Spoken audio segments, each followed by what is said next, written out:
In the precious days before the coronavirus era, BCE, the Parashat of Tazria-Metzora seemed wholly disconnected from our lives, presenting the perennial challenge of relevance or irrelevance to even the most talented darshan, sermonizer.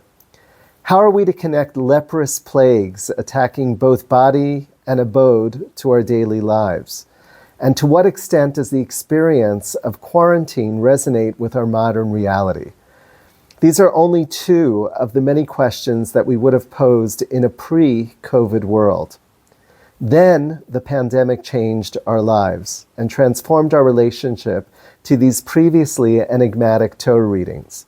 What captured my attention as I turned to Parashat Metzora this year was the idea of the affliction of home. The idea of home, which many of us consider to be a place of refuge and sanctity, is turned on its head as Torah presents us with a case of domestic disease. Leviticus 14 teaches, quote, "When you enter the land of Canaan and I give you as a possession, and I inflict an eruptive plague upon a house in the land you possess, the owner of the house will come and tell the priest," unquote.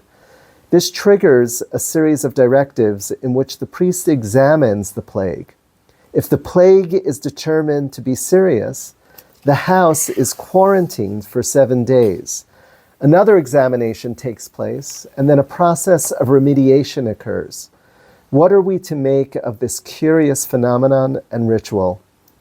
Basing his commentary on Leviticus Rabbah 17:6, Rashi, the prolific medieval commentator, writes, quote, "This was because the Amorites concealed treasures of gold in the walls of their homes during the whole 40 years that the Israelites were wandering in the desert.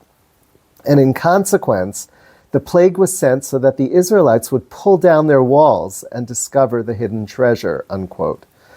Far from being a punishment, then, this domestic leprosy is, at its heart, a blessing. It strikes homes with the aim of helping their inhabitants to discover treasure that the Canaanites tried to conceal. The Sfat Emet, Rabbi Yehuda Leib Alter of Ger, has a visceral reaction to Rashi's commentary. He responds, quote, "Now really, did the creator of the universe need to resort to such contortions? Why would God have given the Canaanites the idea of hiding these things in the walls so that Israelites would have to knock down these houses? The real meaning of these afflictions of houses is in fact quite wondrous, a demonstration that Israel's holiness is so great that they can also draw sanctity and purity into their dwelling places. Scripture tells us, quote, 'A stone will cry out from the wall and a wooden beam will answer it,' unquote, regarding a person's sin to which the walls of the house bear witness," unquote. According to the commentary of the Sfat Emet, our moral and ethical behavior affects our surroundings and shapes the physical structure of our home. The walls of our sacred dwelling places potentially absorb the consequences of unethical and immoral behavior. The Sfat Emet teases out a beautiful message. Torah demonstrates a higher level of holiness that is accessible to the Israelite people upon entering the land of Israel. I would call it the sensitivity of sanctity. We are called to live up to our greatest morals and principles. It is through this virtue that we acquire and maintain possession of Eretz Yisrael, of the land of Israel. In Judaism, we consider home to be a mikdash ma'at, a sanctuary in miniature. And if so, it should be a place where we try harder, where we have aspirational visions of being the best that we can be. Home is not just built of construction materials such as wood, stone, and steel.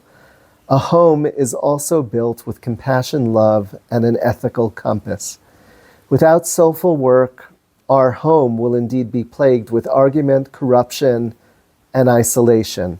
This holds true for both our personal, private home, as well as our national home.